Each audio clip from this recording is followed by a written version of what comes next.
Now let's turn our focus to John Edmondson, counselor and wellness specialist, joining us on Memphis Morning News. John, welcome back to the show. So stress can be more than just ruining your day. It can have an impact on the shape of your body too, huh? It can. Unhealthy stress, because there's two different kinds, of healthy and unhealthy stress.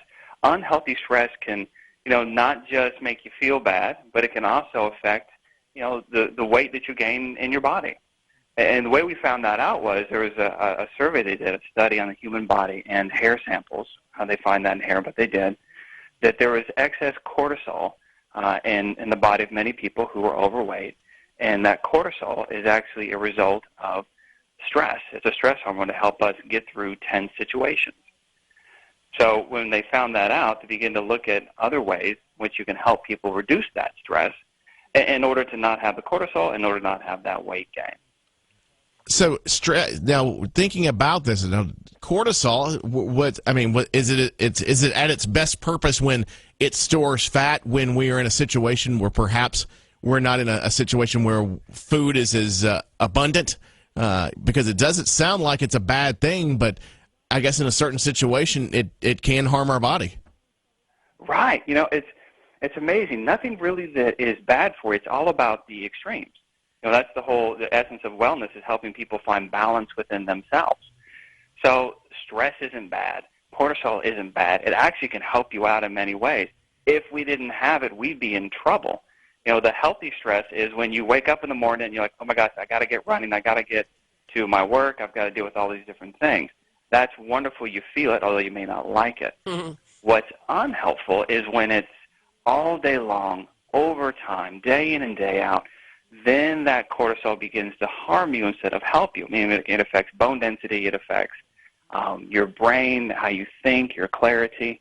And many of us have that experience. We've gone through a long week before or a long month, and we begin to notice, wow, I'm not thinking how I used to. All they begin to fantasize about, just taking a break or start to grab for food to get that comfort in their body. So it's not necessarily a bad thing, but it's just more about balancing it out and not letting that stress take over your whole day. All right, so if you're trying to control your stress, you're trying to control your cortisol, some of the natural things to think about, even though you want to first run to the refrigerator because we talked about comfort food just yesterday, but you want to try to eat right. I'm sure you want to try to exercise. I'm sure one of the key factors here is to try to get more sleep as well. Are those things you can try to do? Because you can try to control your stress all you want, but you can't stop your body from producing what it wants to produce. Right, so you want to try to use it to your advantage. If you're really stressed out, exercise is a great way to go. Now, here's the catch. Many people say, I don't have the time to exercise. And then, of course, a wellness person like me would say, you don't have time not to do it. You have to find a way. So it doesn't have to be going to the gym and spending 2 hours there lifting weights and running. It can actually be just as simple as running up the stairs, sprinting down the hallway, doing jumping jacks on a break, doing a couple of push-ups, just to release that tension and the stress in your body. Now, another one that helps, too, which takes max 2 minutes, is breathe. Just take a long breath in and exhale longer than you inhale. And what we've learned through science is that when you do that, you regulate your nervous system, which means you're regulating your energy in your body, your the gas and the brakes, the ability to be calm and focus, and the ability to be energized at the same time.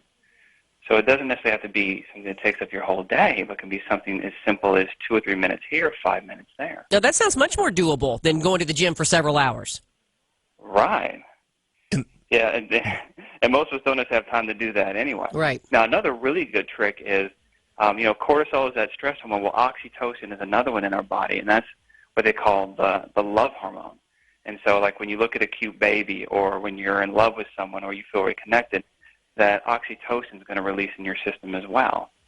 So you can find ways to change the actual neurochemical balance of your body through some of your actions.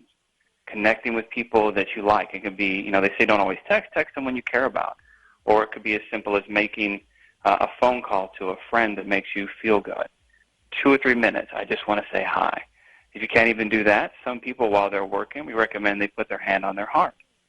And whenever you have physical contact, whether it's you or somebody else, your body, within about 2 minutes, will release oxytocin, and that helps counteract the cortisol.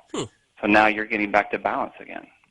Fantastic. Hey, John, thanks for joining us on Memphis Morning News. John Edmondson, counselor and wellness specialist here, joining us on the show on 600 WREC. Hope you have a great rest of your day and a stress-free day at that. Yeah, no kidding. Thank you so much. Yeah, so if you're in your car this morning and you're stuck in traffic, put your hand on your heart and breathe. Yeah. You can even say the Pledge of Allegiance if you want to. Indeed. Yeah, 642 from the Wolf Chase Toyota Traffic Center. Here's Wendy.